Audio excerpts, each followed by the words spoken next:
Chères apprenantes, chers apprenants, bonjour. Ravi de vous retrouver dans cette deuxième séquence de l'unité 4 du curriculum de la troisième année du cycle collégial qui concerne la recherche documentaire sur le web. Cette séquence concerne les techniques de la recherche documentaire sur le web. Commençons par la correction de l'exercice de la séquence dernière. Donc, dans cet exercice, il vous est demandé de faire une recherche sur l'histoire de l'Internet et de relever ensuite les dates clés de l'évolution de cette technologie. Pour répondre à ces deux questions, plusieurs solutions s'offrent à nous. La première, c'est d'utiliser un moteur de recherche tel que Google. La deuxième, c'est d'utiliser une encyclopédie en ligne, par exemple Wikipédia. Allons sur machine. Donc la première solution, pour répondre à l'exercice, on va utiliser le moteur de recherche Google. Donc sur le moteur de recherche, on tape Histoire de l'Internet. Donc comme résultat, vous aurez plusieurs propositions et c'est à vous de choisir la proposition que vous voyez adéquate. Donc nous avons choisi ce site et nous voilà avec un texte qui donne un bref historique de l'Internet. Maintenant, on va essayer d'utiliser une adresse directe, par exemple l'encyclopédie en ligne Wikipédia. Donc dans Wikipédia, nous tapons Histoire de l'Internet et il nous donne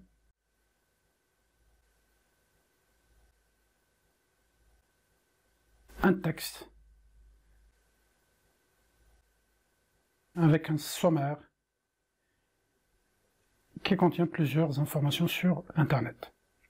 Donc vous voyez ici, dans ce tableau, un ensemble d'informations concernant les principales dates de l'évolution de l'Internet. Donc dans ce tableau, il y a un résumé des grandes dates qui ont influencé l'évolution de l'Internet. Donc vous voyez, à partir de 1971, il y a la naissance d'un réseau qu'on a appelé ARPANET. C'était aux États-Unis, avec 23 ordinateurs reliés entre eux. 1973, deux autres pays qui sont l'Angleterre et la Norvège rejoignent le réseau ARPANET avec un ordinateur chacun. En 1990, disparition d'ARPANET, qui était militaire, est remplacée par Internet, qui est civil. En 1990 également, il y a un grand pas en avant, c'est la création de ce qu'on appelle le World Wide Web, les 3 www, par Tim Berners-Lee. À partir des années 2000, on remarque une explosion de nombre d'ordinateurs connectés à Internet. En 2014, nous avons franchi le 1 milliard de sites sur le web. Aujourd'hui, en 2020, le nombre de sites web avoisine les 2 milliards. Pour entamer cette nouvelle séquence, rappelons tous ensemble l'activité de la séquence dernière. En classe, vous êtes chargé par votre professeur de la langue française de préparer un exposé sur le thème de la pollution de l'eau. Nous allons rappeler la question: quels moyens utiliser pour préparer cet exposé? Donc, si on analyse cette activité, il nous est demandé de faire une recherche sur le thème de la pollution de l'eau. Il faut donc se poser les questions suivantes. Disposons-nous d'un site web proposant des documents sur le thème de l'exposé? Deuxième question, avons-nous une adresse de site web thématique spécialisée proposant une sélection de sites web qui traitent votre sujet?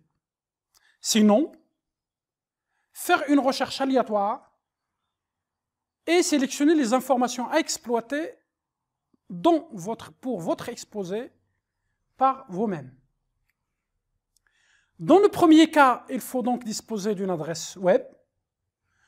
Le deuxième cas, il s'agirait d'un annuaire.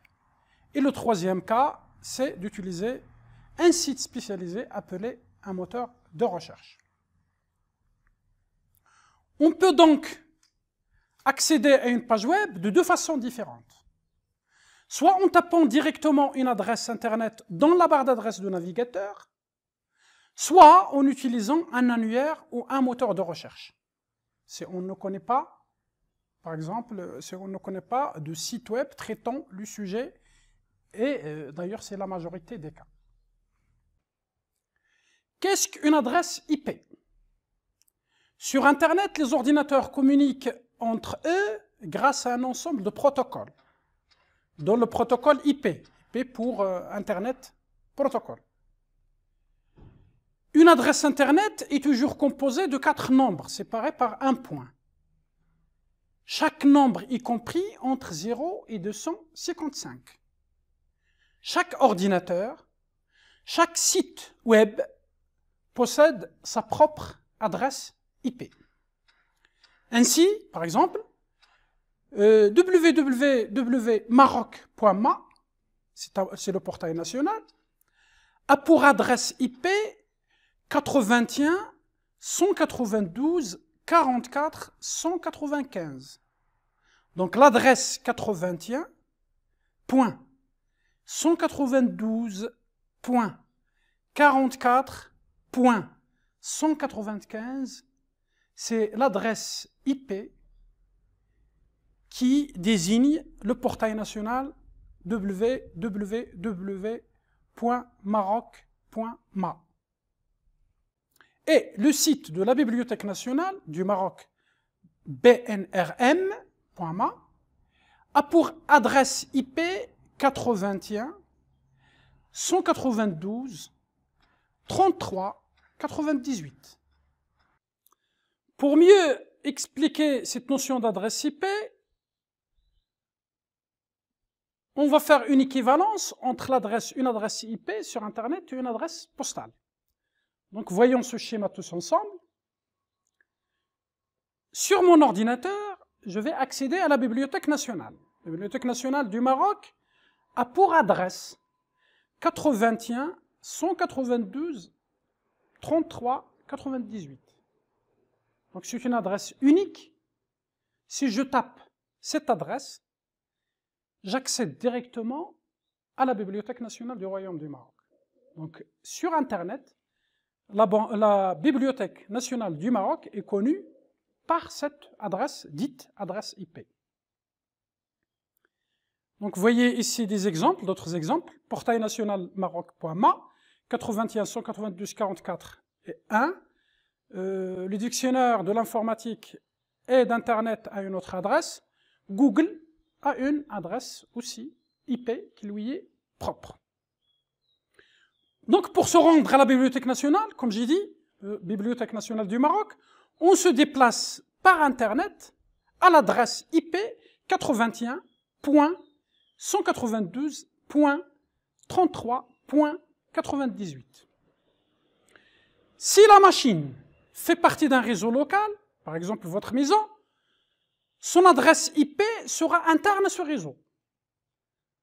Pour communiquer à l'extérieur de ce réseau, par exemple Internet, la machine sera identifiée par une adresse IP qui est dite publique, qui est d'ailleurs attribuée automatiquement à votre machine. Donc dans ce schéma, mon ordinateur il a pour adresse IP 192.168.1.10, c'est une adresse IP privée, donc mon ordinateur est reconnu à l'intérieur de mon réseau local. Mais à l'extérieur de mon réseau local, Internet lui affecte une adresse IP automatique. Donc, votre ordinateur sera reconnu sur Internet par cette adresse IP qui est provisoire, mais elle est unique dans l'instant où vous êtes connecté à Internet. Chaque ordinateur directement connecté à Internet possède donc une adresse IP, mais pour mieux se rappeler des sites, ces adresses dites adresses IP sont assez souvent remplacées par des adresses faciles à mémoriser. Donc le but de nom de domaine, donc on attribue un nom de domaine au lieu d'une adresse IP. Le nom de domaine, par exemple ici, maroc.ma, www.maroc.ma, c'est un nom de domaine. Donc on va l'utiliser au lieu d'utiliser une adresse IP. Donc son but, nom de domaine en anglais c'est domain name, son but est de retenir et communiquer facilement l'adresse d'un site web.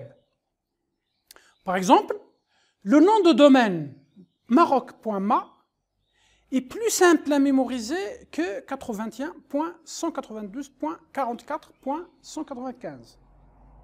Et pourtant, si on tape 81.192.44.195, on va afficher le même contenu que si on tape www.maroc.ma. Mais maroc.ma est plus facile à retenir.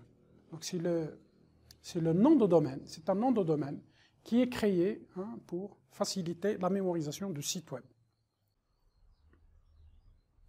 Donc, le rôle du serveur DNS pour Domain Name System est tout simplement d'associer un nom de domaine à une adresse IP, un peu comme le ferait un annuaire téléphonique avec les numéros de téléphone et les noms des usagers. Donc pour un numéro de téléphone, pour savoir à quelle personne il est attribué, il faut consulter un annuaire téléphonique. Donc c'est comme ça que ça fonctionne le DNS, le serveur DNS. Lorsque vous tapez un nom de domaine, par exemple www.bnrm.ma, la première chose qui se fait, mon ordinateur demande au serveur DNS quelle est l'adresse IP correspondant au nom de domaine bnrm.ma. En deuxième lieu, le serveur DNS recherche dans sa table de correspondance quelle est l'adresse IP associée. Et puis, en troisième lieu, le serveur DNS répond à mon ordinateur que l'adresse IP est 81.192.33.98. Qu'est-ce qu'un URL? L'URL pour Uniform Resource Locator est l'adresse unique qui permet d'accéder à une page web à partir de sa saisie dans la barre d'adresse du navigateur. L'URL est communément appelée une adresse web d'une page, l'adresse web d'une page. Il a la forme suivante, service, deux points, barre oblique, hôte, barre oblique, répertoire, barre oblique sur répertoire, etc. Barre oblique, fichier, suivi d'une extension. Donc répertoire et sur-répertoire, fichier et extension, c'est l'arborescence de votre ressource sur l'ordinateur hébergeur de cette page. Pour le service, il s'agirait d'un HTTP s'il s'agit d'une page web, HTTPS pour un HTTP sécurisé, ou bien FTP pour un service de transfert de fichiers, donc de téléchargement de fichiers. Mail2, c'est un service aussi qui est utilisé pour la messagerie en ligne. Pour l'hôte, c'est une adresse Internet de l'hébergeur. C'est là où votre page web a été donc hébergée. Répertoire et sur-répertoire, bien sûr, c'est le chemin de votre fichier. Le fichier, avec son extension, il s'agirait de la ressource recherchée ou bien de la page web. Prenons un exemple. L'exemple http www.maroc.ma/system/files/imn.jpg est une adresse URL qui se compose de le HTTP. Il désigne le protocole à utiliser pour accéder au site web, et s'il s'agit d'un protocole, du protocole HTTP. Le www, c'est la norme pour les sites web. Le Maroc désigne le nom de domaine du site web, bien sûr. .ma, il désigne l'extension du nom de domaine du site web. .ma pour le Maroc, donc c'est un site web hébergé au Maroc. .fr, il s'agit d'un site, par exemple, qui est hébergé en France. Mais on trouve aussi .com pour les sites commerciaux, .gov pour les sites gouvernementaux, etc. Et l'arborescence, EN, système, files, désigne le répertoire et le sous-répertoire de la ressource à afficher. Puis imn.jpeg, c'est le fichier, donc c'est la ressource si vous voulez, le nom de la ressource à afficher, donc c'est le fichier. Pour le thème de l'exposé, la pollution de l'eau, on peut donc accéder directement à cette ressource en ligne en utilisant l'adresse suivante.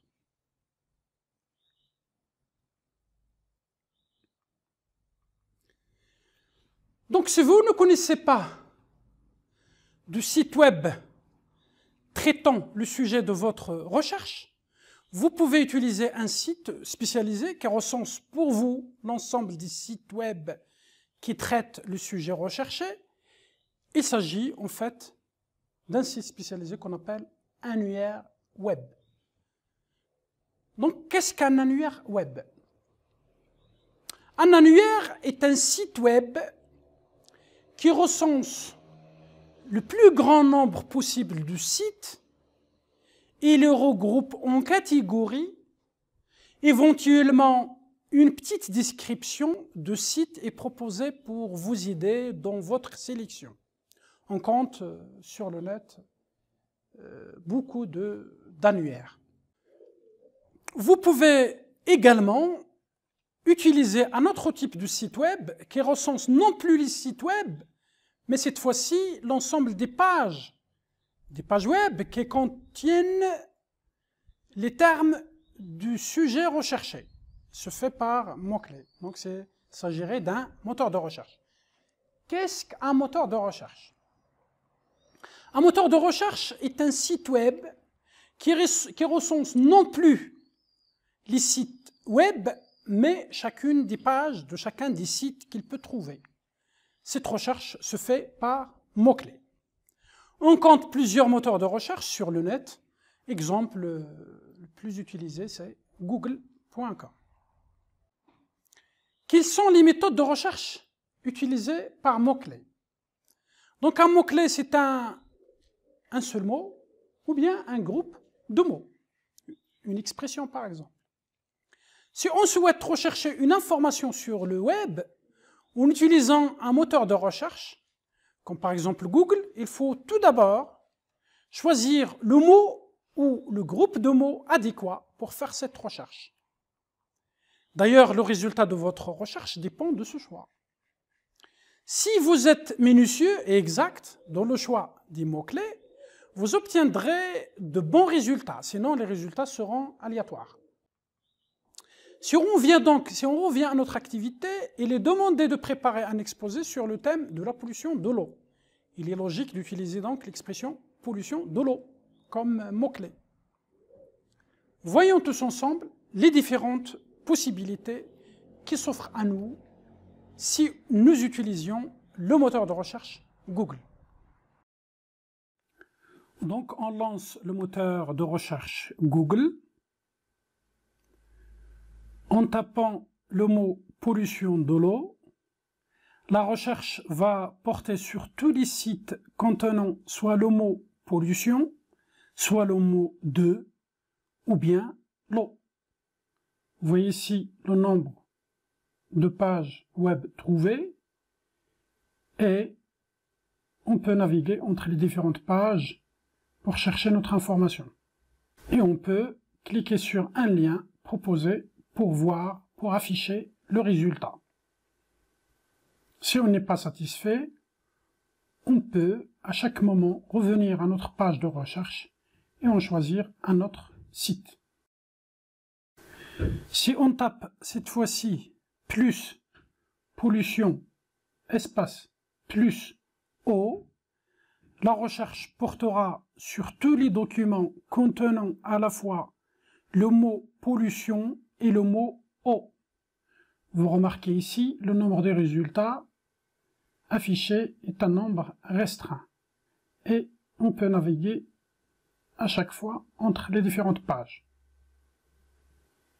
Et on peut choisir un site pour le consulter et voir l'information qu'il contient.